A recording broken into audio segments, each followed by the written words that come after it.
Olá, se você se liga nesse canal, é sinal que você o prestigia e este âncora Vinícius agradece. Então, vamos assistir agora um fenômeno que acontece principalmente aqui no Rio de Janeiro, que é a multiplicação de traficantes que se intitulam evangélicos e que fazem o bem à comunidade, ou seja, não são facínoras, sanguinários, são quebrantados de coração, são até dizimistas fiéis. Vamos assistir. Gente, isso é pura hipocrisia, ou seja, o sujeito é traficante, matador e finge agradar a Deus. Mas antes eu vou te perguntar, você está gostando do canal, por favor? Se inscreva, roda aí a reportagem.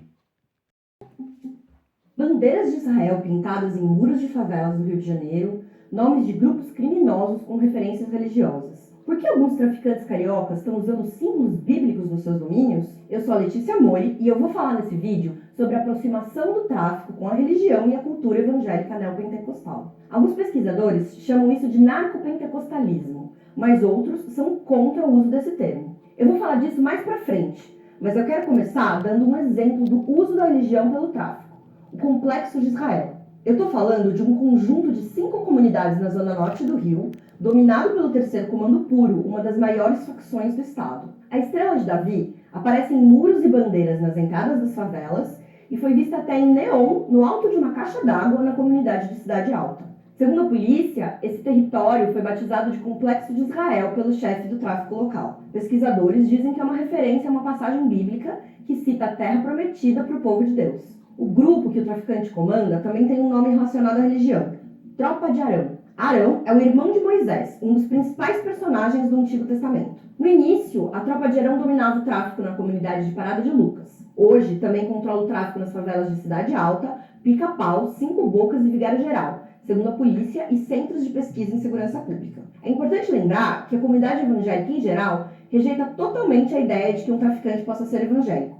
E eu também falo disso mais pra frente. Mas pesquisadores apontam que traficantes como líder da Tropa de Arão, eles não só se declaram evangélicos, mas têm de fato uma vida religiosa, participam de cultos e têm até amigos pastores. Segundo a polícia, foi o líder da tropa que mandou espalhar as referências religiosas pelo território do Complexo de Israel. Ao mesmo tempo, ele é alvo de 20 mandados de prisão por crimes como homicídio, tortura, tráfico, roubos e ocultação de cadáveres. No caso do Complexo de Israel, nós estamos falando de um traficante que se identifica como evangélico, mas que não só tem a sua prática religiosa no cotidiano, mas ele leva essa prática para a comunidade, proibindo outras religiões de existirem e de praticarem a sua fé, principalmente religiões de matriz africana, que exige que os participantes do seu exército e daqueles que vão dominar o território junto com ele sejam religiosidades evangélicas, sejam expressões de fé evangélicas, e se não for evangélica, pelo menos que não sejam de religiões de matriz africana ou devotos de São Jorge, por exemplo.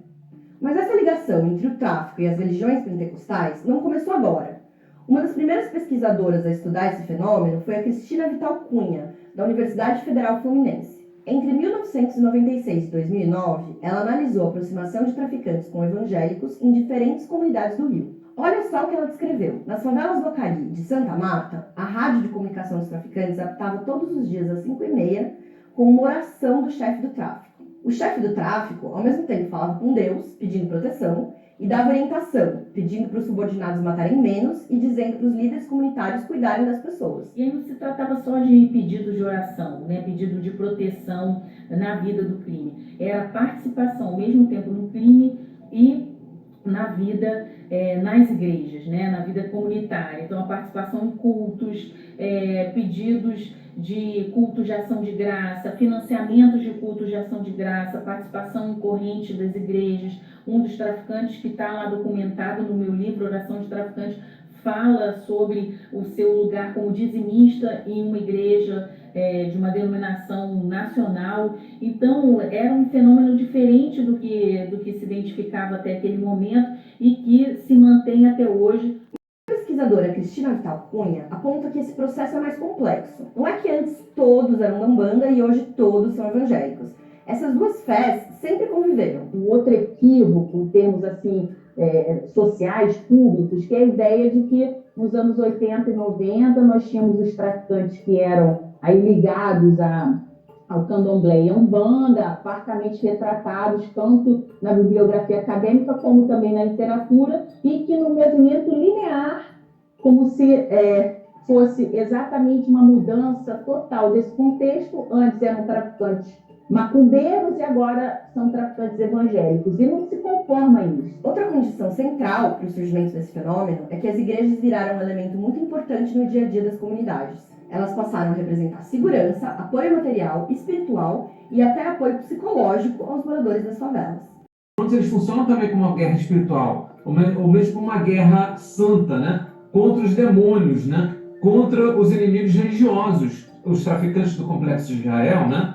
Eles são um exército santo, né? Inclusive eles se autodeclaram dessa forma, né? Uma forma de manifestação narrativa, né? De que eles são um exército abençoado e enviado, né?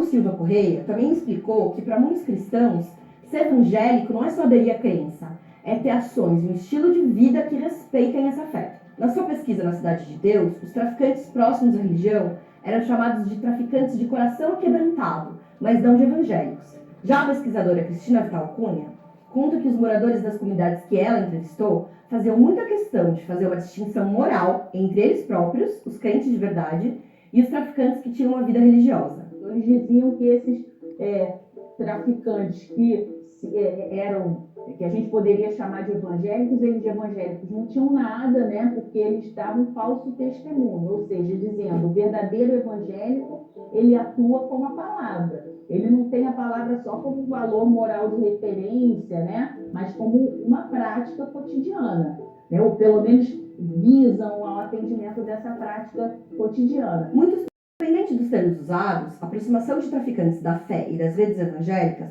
mostra que o crescimento da religião no Brasil tem impacto em tudo, na cultura, na maneira da gente se relacionar, na economia, na política e até no crime. Quem não é deformado de caráter, basta simplificar para não dizer que é um falso cristão. É o caso igual como se fosse eu ou qualquer outra pessoa normal. Eu digo que sou apenas convencido pelo evangelho, mas não convertido por eles. Simples assim. Deixe seu comentário gentil. Tchau.